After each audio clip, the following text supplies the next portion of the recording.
It wasn't in the script for the trigger to be pulled. Well, the trigger wasn't pulled. I didn't pull the trigger. So you never pulled the trigger? No. I would never point a gun at anyone and pull a trigger at them. Never. That was the training that I had. You don't point a gun at me and pull the trigger.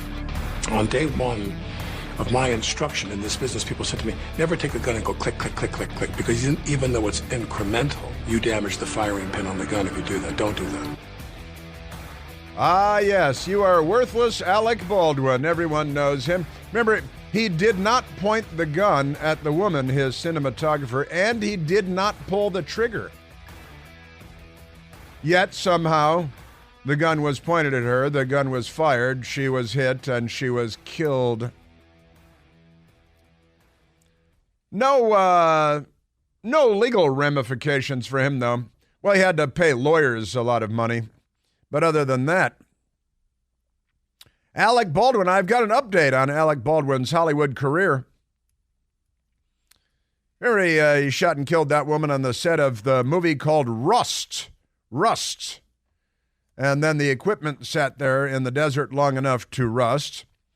And last I heard, they were going to go back and finish the movie because, what do they care? You got to break a few eggs to make an omelet, as they say in Stalin land. And, and he's got awards and they're going to keep giving him stuff. He likes himself a lot, too. Have you noticed this? He's quite fond of himself. Now, Alec Baldwin has, even though he didn't point the gun at that woman and he didn't pull the trigger, yet the gun fired and the bullet killed her. Pay no attention to that. Your emotions are so clearly so right there on the surface. You felt shock. You felt anger. You felt sadness. Do you feel guilt? No. I feel that there is. I feel that someone is responsible for what happened, and I can't say who that is, but I know it's not me. That's one thing he knows for sure. He shot and killed the cinematographer on the film named Helena Hutchins, and he also wounded with one shot the director of the film, Joel Souza. I wonder if he's back finishing up the job there with the directing thing. But the news this morning that I woke up to is not in the Washington Post, but it is in the Daily Mail. Alec Baldwin to star in film about the notorious 1970 Kent State shootings. Kent State University, riots, Vietnam War, National Guard, and 4 dead in Ohio. Got your great Crosby, Stills, Nash & Young song there.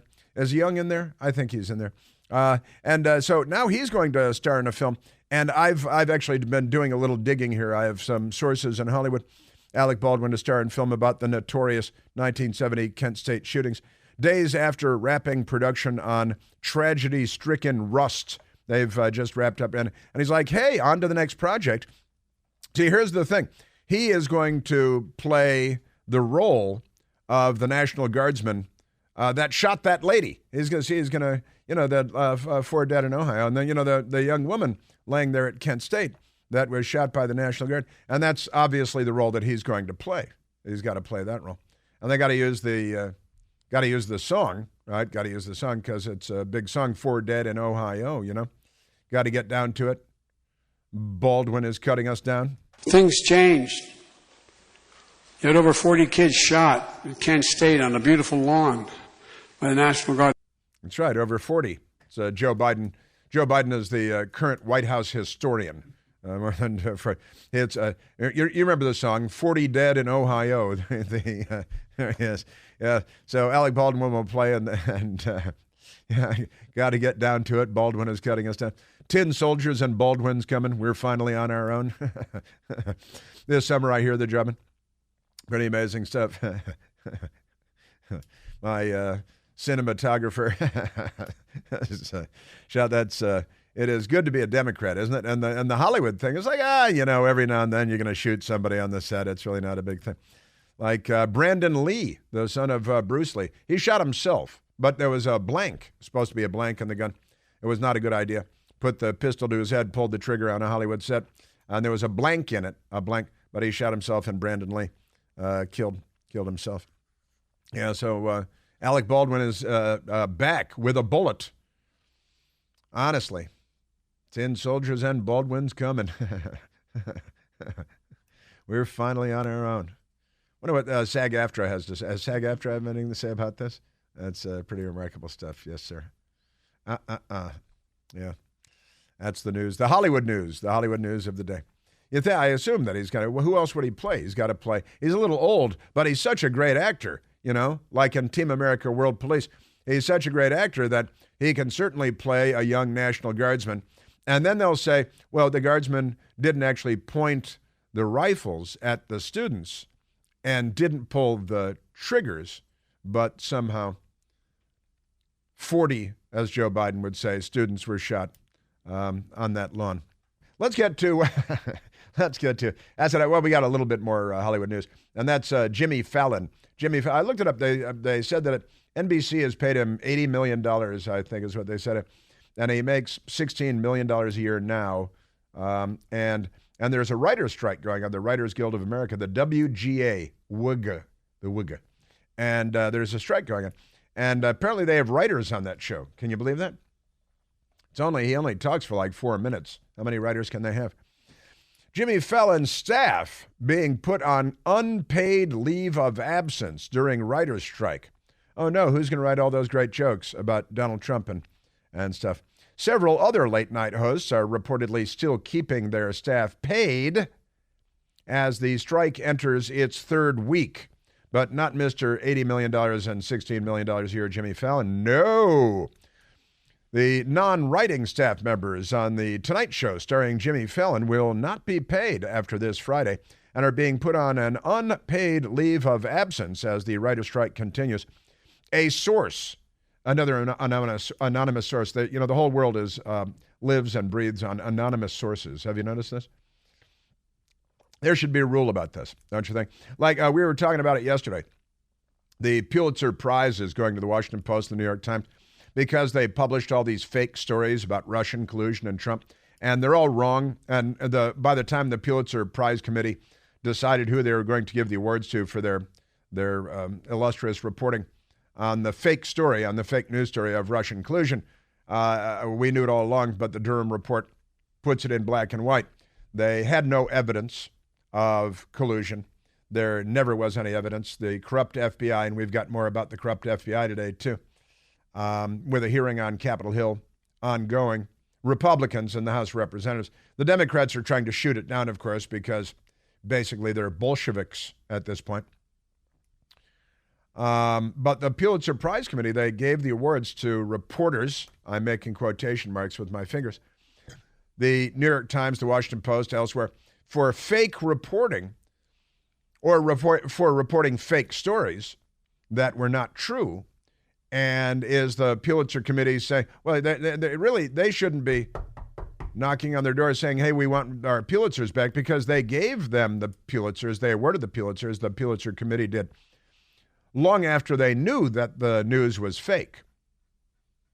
But it served the interests of the Democratic Party, right? And that's what's important. That's what journalism is. I'm making quotation marks with my fingers once again. Man, oh, Manischewitz. I'm telling you. Also, we had the audio is too boring to share with you because it's just too boring to share with you. But the good people at Media Research Center, Brent Baker, put out a tweet and a link to video where Christiane Amanpour, you're familiar with Christiane Amanpour, who CNN and the Panhandler Broadcasting System. She gets paid millions by PBS and probably about $1 million by CNN. And I don't think she does a lot anymore. But I used to know her, but that was a long time ago. Here's the tweet from Brent Baker at the Media Research Center. Future journalists at Wednesday's Columbia University Journalism. That's the Columbia University, New York, the School of Journalism, supposed to be the premier school of journalism in the United States of America. Certainly one of them. Future journalists, Wednesday's Columbia Journalism commencement, applaud. They all applauded when Christiane Amanpour of CNN and PBS said CNN should not have given Trump the town hall, should not have given it to him because of their political bias, right? I still respectfully disagree with allowing Donald Trump to appear in that particular format. They pay her, so. We're all grown-ups, of course. Hey, should not have given him the format. And we can hold differing opinions without a great big blow-up. We know Trump and his tendencies. Everyone does. He just seizes the stage and dominates. Don't want that. Got to prevent that because, they didn't vote for him. They're not going to vote for him. They, never mind the economy and the border and the lowest black unemployment rate in history and the lowest women unemployment rate in history and the low interest rate and low gas prices and the food on grocery store shelves and the lack of looting across the country and never mind the relative sanity of the country. Honestly, the relative sanity. The Democrats started looting and plundering and the mayhem and all that. But yeah, Christiane Amanpour said that CNN, respectfully, because they pay her $1 million a year, so she wants to be respectful, maybe $3 million a year. And CNN should not have given Trump the town hall. I love the left-wingers at Mediaite said that town halls should no longer have people at them because they use the words, but they don't know what they mean.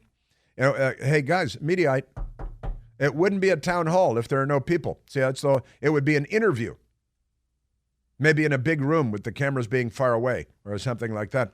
It'd be a North Korean town hall, and that's what the left-wingers at Mediaite are pushing for. And Christiane Amanpour and the next generation of journalists should not have given the former president of the United States, possible future president of the United States, should not have given him a forum. They should not have done that. And I'm sure they believe that Twitter, under Jack Dorsey, Rasputin, Twitter was right to ban President Trump because they didn't think his tweets were funny. So he should be banned. So we've got the next generation is coming up, and they don't believe in free speech either. They don't believe in the First Amendment either. And they won't even stand up to protect the free speech rights of the former and possible future president of the United States, which means, I'm going to have to refer back to Benito Mussolini again and his definition of fascism. Fascism, he said, is a merger of state and corporate power.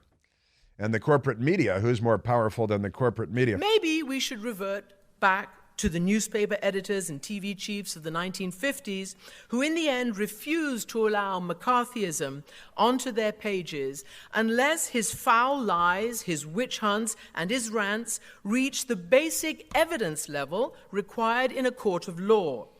The basic evidence level required, is that right? That newspapers require the evidence level that is necessary in a court of law? Let me go to my Washington Post today because I don't believe that standard is in effect at the Washington Post. The standard in a court of law, you mean an anonymous source saying something that turns out to be completely untrue? Is that the standard of evidence that Christiane Amanpour is talking about? Pretty extraordinary. And they clap. So the next generation is in the pipeline, and they too will dump all over the First Amendment and free speech. And they won't stand up for the free speech rights of President Trump.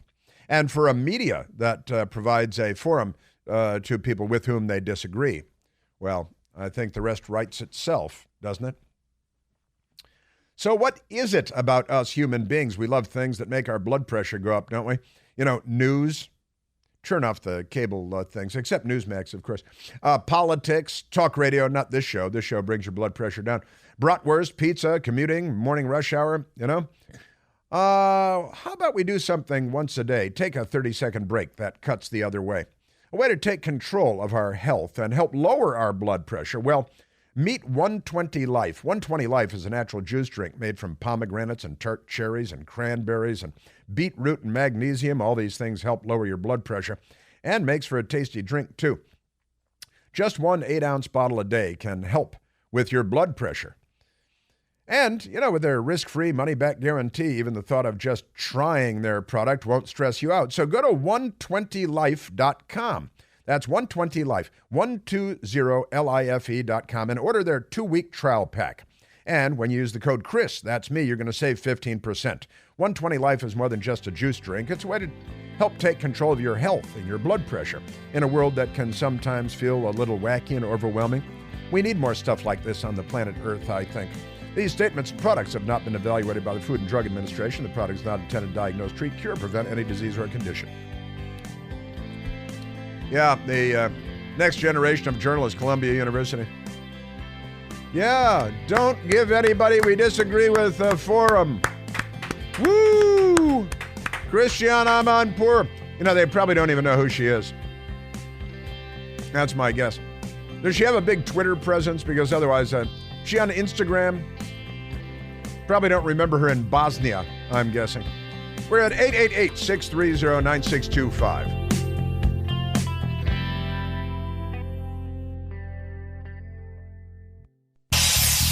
Hey, Chris here with some exciting news. Now you can listen to me live on the WMAL app.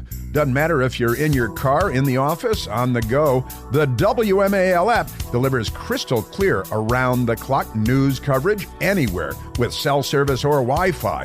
So don't miss a second of your favorite shows. Download the WMAL app today on the Apple App Store or at Google Play Store.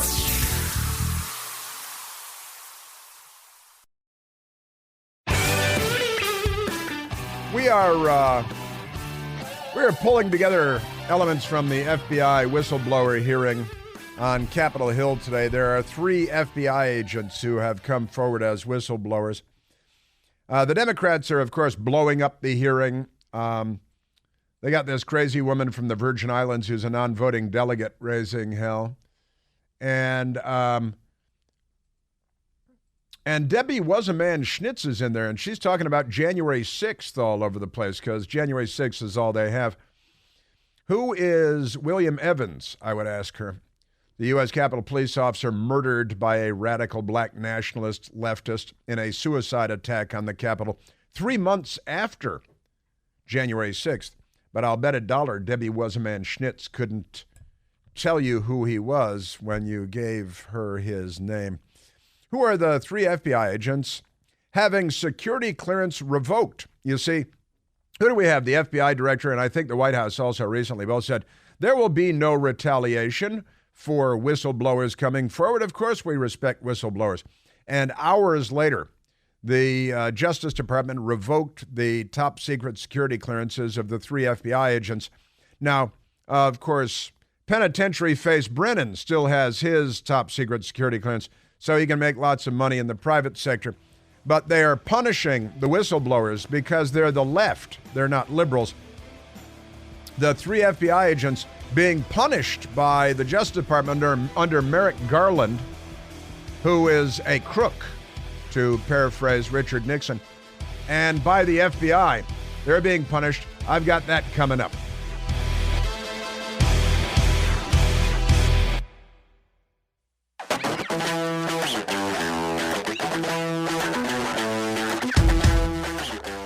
Bomb, bomb, bomb. This week, you may or may not be aware, depending on what your news sources are, this week is Police Week. And there are events going on in Washington, D.C., the police memorial, the names of slain police officers, all of them slain by Democrats, I think. Is that right? I'm going to have to check that. Either all or damn near all of them. And but it is National Police Week 2023, and in Congress they sought to pass a resolution honoring the police. National Police Week occurs every May, and in 2023, Police Week commemorating with live in-person events. Go on to their website, and the National Law Enforcement Memorial and Museum will hold ceremonies including the 35th annual Candlelight Vigil to honor those fallen officers whose names have recently been added to the memorial. It is comparable to the Vietnam War Memorial. And just remarkable stuff. The Candlelight Vigil was last Saturday. And in 1962, President John F. Kennedy, before being shot in the head by a communist with a rifle in Dealey Plaza in Dallas, Texas, proclaimed that May 15th would be National Peace Officers Memorial Day. And now we have Police Week in Washington, D.C. and beyond. Now, in the Congress, we've got, a lot of leftists, and they call themselves Democrats. Cori Bush and Rashida Tlaib vote against a resolution honoring police because they're radicals and they're extremists, and they're pro-crime, and they're pro-criminal. And, maybe $14 trillion in reparations would do it, but probably not. Representatives Cori Bush, the Democrat from Missouri, and Rashida Tlaib, the Democrat from Michigan, things are going well there, were the only two representatives in the House of Representatives in the House to vote against a resolution that recognized law enforcement officers killed in the line of duty, arguing that the measure was, quote, intended to advance Republicans' false narratives, because the Democrat Party is anti-police. And if you're anti-police, you're pro-criminal. That's how that breaks down. But pay no attention to that. The Washington Post paid no attention to that. The New York Times paid no attention to that. But let me get back to today's events on Capitol Hill. Congressman Jim Jordan, Chairman Jim Jordan, holding a hearing today. And the news media is attacking him, and the Democrats in the committee are attacking him. The 3 FBI agents having their security clearances revoked. The Newsweek magazine, doing the bidding of the Democrat Party, has made the entire article about January 6th and people arrested on January 6th. 3 FBI agents have had their security clearances revoked over their positions on the January 6, 2021 riot at the U.S. Capitol, according to a letter to House Judiciary Committee Chairman Jim Jordan. That actually says chair. They don't use the word chairman at Newsweek because there are no men and women. There are just Democrats and Republicans.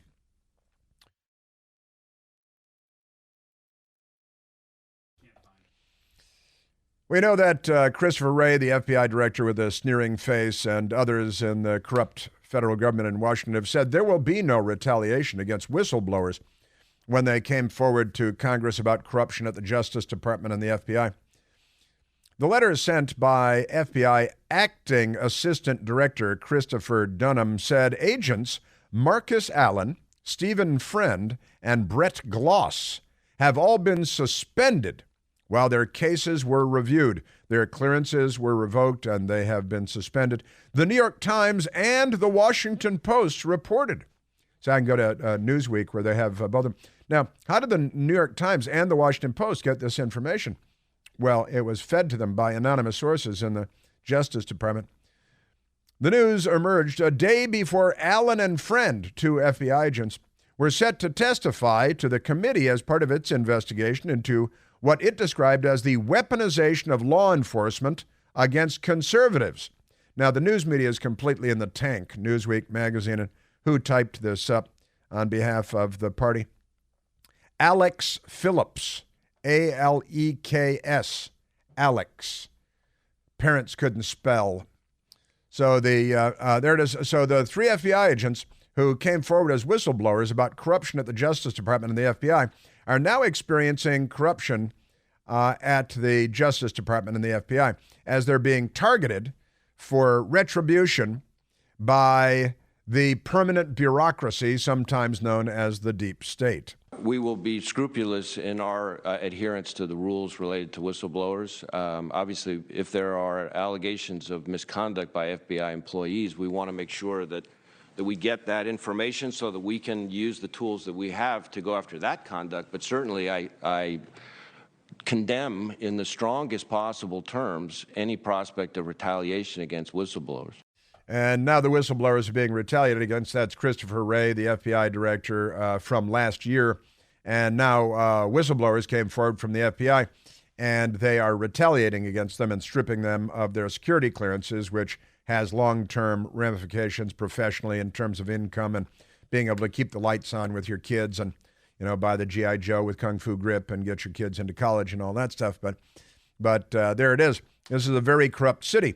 So agents Marcus Allen and Stephen Friend and Brett Gloss testifying today. The news media is taking their everything from the Democrat Party and trying to make it about something else altogether, but pay no attention to that. Let's go to Jim Jordan from Last night on the Fox News Channel, on the Ingram angle, the chairman of the committee holding the hearing today. The people, the day he gets here, he learns that they suspended his clearance, they questioned his allegiance to the country. A guy who did 2 tours in our armed services for our country, questioned his allegiance, won't let him get access to all his belongings, his clothes, his furniture.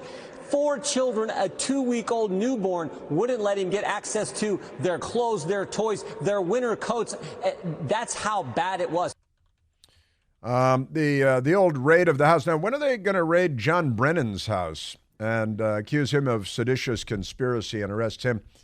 Catholic churches and pro-life centers and conservative groups, I guess, on the FBI short list. Pretty amazing stuff, I've got to say.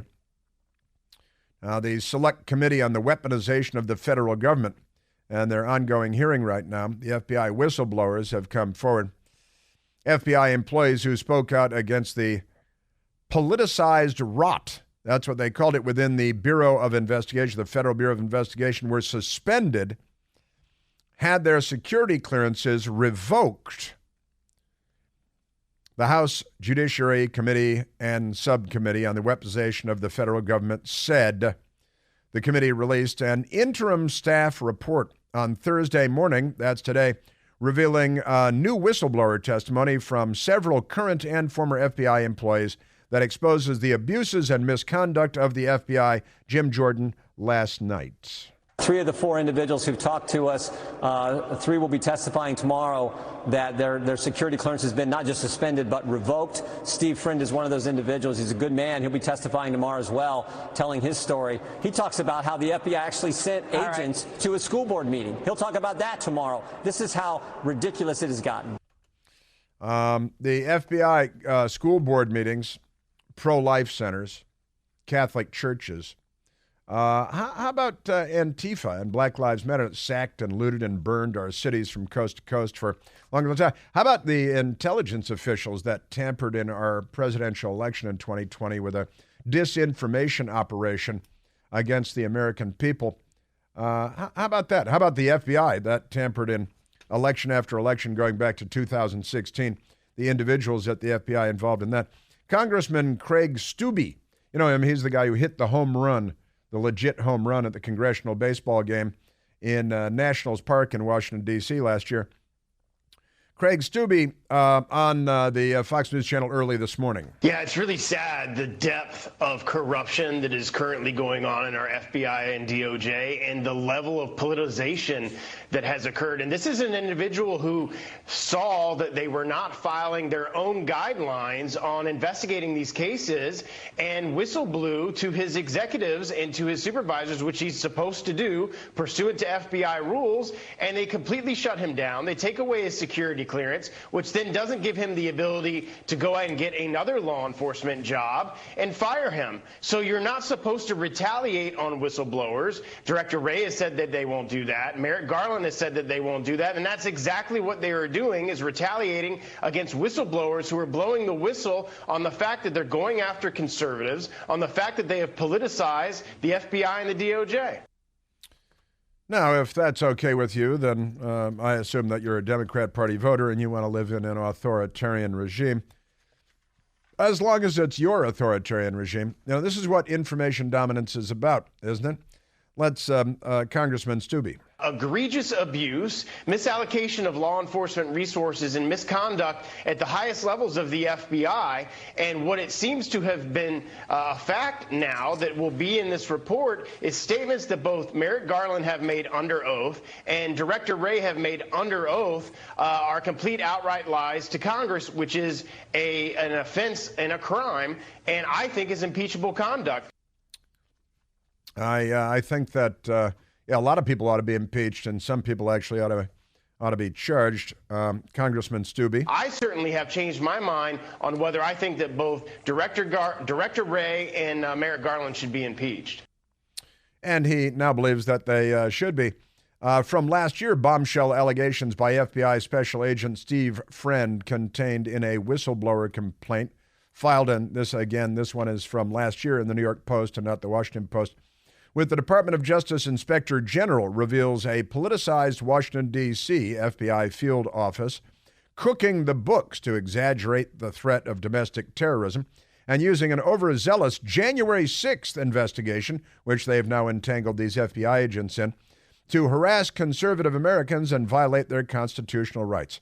Friend, last year was a 12-year veteran of the FBI and SWAT team member with the FBI, was suspended, stripped of his gun and badge, it's like branded, and escorted out of the FBI field office in Daytona Beach, Florida, after complaining to his supervisors about the violations. He said the FBI is corrupt, and the FBI proved it. They came in and got him. Isn't that amazing? Congressman Stubbe. One of the witnesses is going to talk about how the Bureau is specifically going after pro-life pregnancy centers. I mean, this is 100% stuff you see in China, communist Russia. This isn't the type of behavior that we should be having in the United States. What the FBI has become is the law enforcement arm of the Democratic Party. He said at the time, Agent Friend, I have an oath to uphold the Constitution, he told his supervisors, and that he was a whistleblower, and I have a moral obligation and want to be considered a conscientious objector. Listen, this is an extraordinary time in American history. Here's a guy who's a military veteran and an FBI agent, and he's being lynched by the left, and the media is, of course, part of the lynch mob. Just amazing stuff. Man, and there is more. I got to tell you, of course, the news media, the MSDNC, and people like Adam Schiffless and all that, they're out there lying about everything because that's what they do. They lie about everything. Let's go to soundbite number 9. Number 9. Jim Jordan this morning talking about the FBI and the Department of Justice. You had the FBI and the Justice Department start an investigation with no predicate, no evidence, no probable cause whatsoever. But today it's worse. Today it's worse. It's not just going after presidential candidates, presidential campaigns. Today it's the American people. If you're a parent attending a school board meeting, you're a pro-lifer praying at a clinic, or you're a Catholic simply going to Mass, you are a target of the government, target of the FBI. Yeah, this is a dangerous time in the United States of America, very dangerous. And if we had a legitimate fourth estate holding their feet to the fire, we'd be living in a very different country. Let's go to Mike calling from Macon, Georgia. Michael, you're on the Chris Plant Show. Yeah, hey, Chris. How are you doing this morning? I'm great, Mike. I call you Dad, and I tell you why. I watched this morning. It just happened to kind of get started late and watched these three gentlemen, the whistleblowers, talk. Yes. And it broke my heart. These were three of the most impressive individuals you will come across. And I'm 53 years old. I've lived all over the world. I've played professional sport for 10 years. I've seen things. I've dealt with different people. And you could tell that all three of these guys, it was breaking their hearts to be there. Especially the first guy, O'Boyle, when he spoke, you could see the pain of him saying, you know what, I've been to Iraq and Afghanistan to defend this country, and then you do this crap. It was unbelievable. And then the first thing a woman from California questions, Alan, she questions his patriotism. He's been to Afghanistan twice to fight for us. And she says, you don't sound like an American. I was standing in front of the TV in tears because I can't believe how a great nation is falling so fast. And I'm Canadian born, but I'm an American citizen now. I vote here, and I'm damn proud to do so. But what I saw this morning gave me no pride.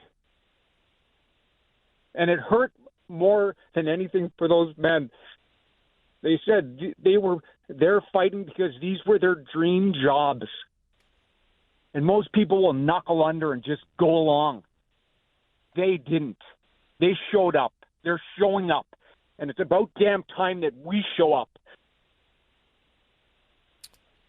Sorry to get so emotional, but I mean, this is real deal stuff. It's important. You're very welcome to respond here, Mike. I got to tell you, God bless you, and thank you for calling in. Canadian, now American, and clearly now an American. We're going to have audio for you from today's hearing of these whistleblowers and of the Democrats shouting the process down and slandering and smearing men much better than themselves.